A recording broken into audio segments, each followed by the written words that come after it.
Carmiña, así que nunca fuches a Sarandón. Faz ben, aquí ias ir, un carqueisar cortado na valla polo vento. O lístese a Samosón viña ao bar os domingos pola mañá.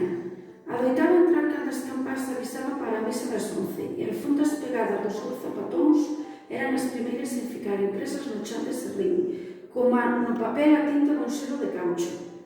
Pedía sempre un xerez doce, que eu lle servía en copa fina. El facía un aceno de brinde mirando cara a min, cos seus ollos de gato montés, e logo acorábase no ventanal. Ao fondo, a mole do xalo, como un impoñente boi deitado. Si, rapaz, o vento a ripar como un cepillón de púas, carqueixas, catro cabras, pitas peladas, e unha casa de cachote cunha figueira medio espida. Iso é todo o que era Sarandón. Naquela casa vivía Carmiña.